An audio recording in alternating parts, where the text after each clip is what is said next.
You dangerous conspiracy theorist, you, right? Because you believed, hey, the FBI, what kind of role did they play in January 6th?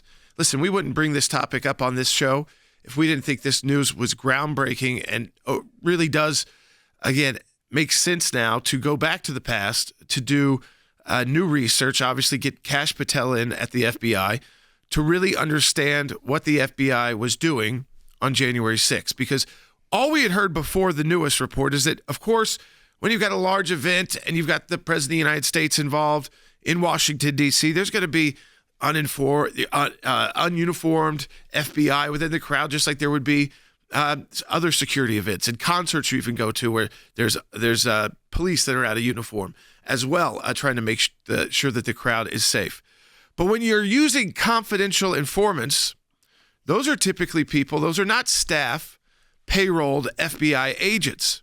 They are paid for the work that they do. They are independent contractors, if you want to think about it that way.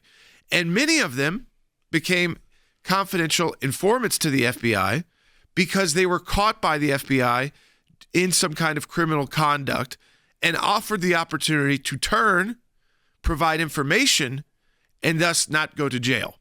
So we know the FBI at least sent 3 of those people not to watch over, again, security, basically, like their FBI agents would in the crowd, but that they sent 3 people to be part of January 6th to try and get information on the groups.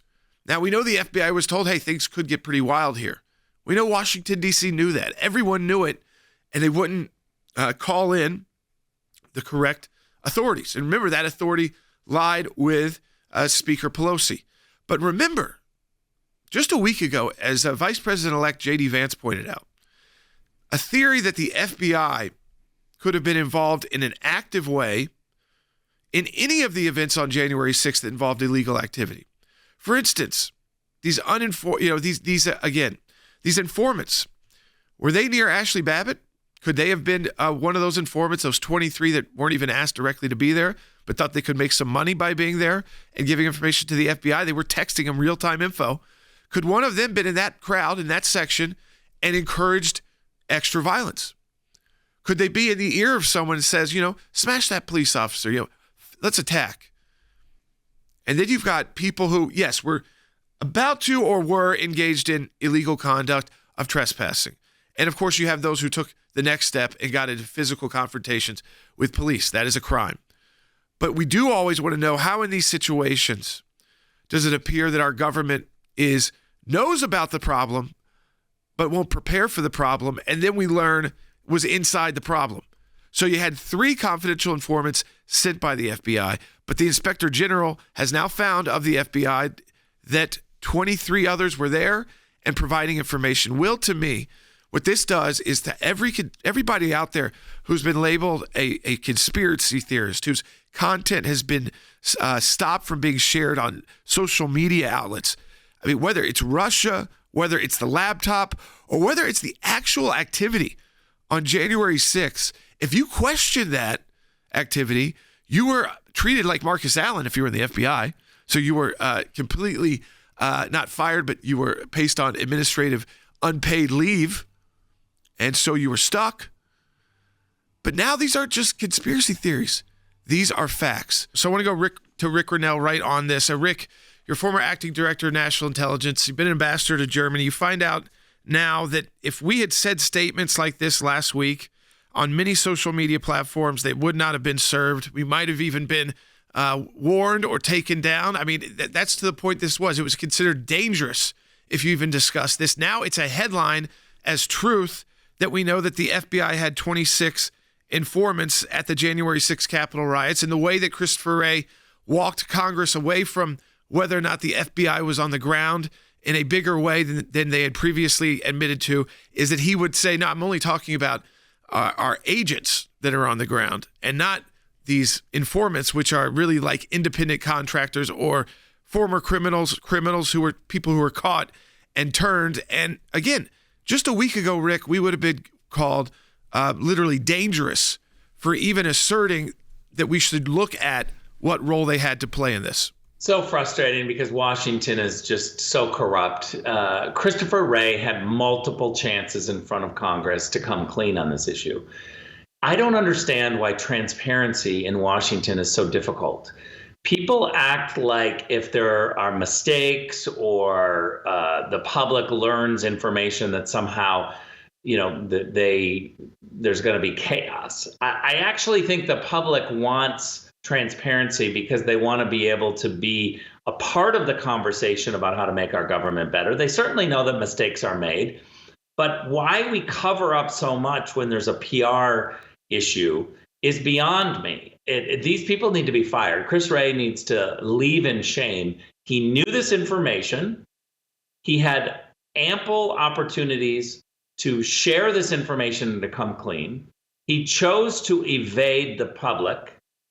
And now we're finding out, as he's basically out the door, that he has been less than transparent. I would argue lying about these issues to the public for years.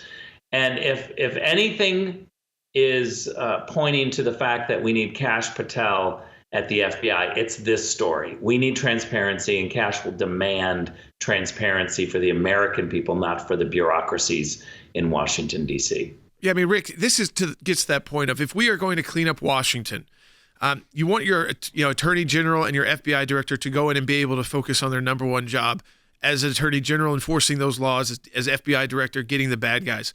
But that secondary focus, and it is right up there up top, is that really to get job number one done, we have to get job number two done, which is cleaning this up, because the first job can't be fully done. We can't be fully operational when we have these kind of problems deep inside these law enforcement and intelligence bureaucracies. Yeah, it's frustrating. I think the public is watching this and just saying, how is this happening? Why were we duped yet again by our intelligence agencies? And these are agencies that really have an extra responsibility to protect the truth and to be transparent, because they are the individual agencies that get access to information, explosive information that can be very damaging to people. And when there's a question from the public about what the real story is, they have to be the first ones to come clean and to talk about what the real situation is. I'll give you another example, Jordan, is we don't know what's happening with these drones all over. Now there's a report that some of the drones are at Ramstein Air Base in Germany. We know they're in New Jersey and along the East Coast. What are they? And it's not acceptable for the White House or the NSC or the intelligence communities just to say, don't worry about that. No, we are worried about that. We want to know. And they have a responsibility to come clean. We've talked about this before. Where's Avril Haines, the director of national intelligence? Why isn't she becoming accessible? Why don't we know what's going on? And the same with Chris Wray. I've said this before, but the joke's on the rest of us who live outside of Washington, because these people in Washington are really comfortable with just creating policy and using our tax dollars to do it and ignoring us. And they're buttressed by the fact that the media support them, their fellow bureaucrats support them, the lobbyists in Washington, D.C., everybody who lives in Washington literally protects each other. It's this big, huge city that protects itself. And the joke is on us because they don't want to change. They don't want to give up their power. They want to wait out Donald Trump for 4 years. We, the rest of the American people, have to demand change. We can't expect these people in Washington, D.C. to do their own change because they love the way that it is and they love the power that they have. Rick, as always, we appreciate your insight. Folks, support the work of the ACLJ.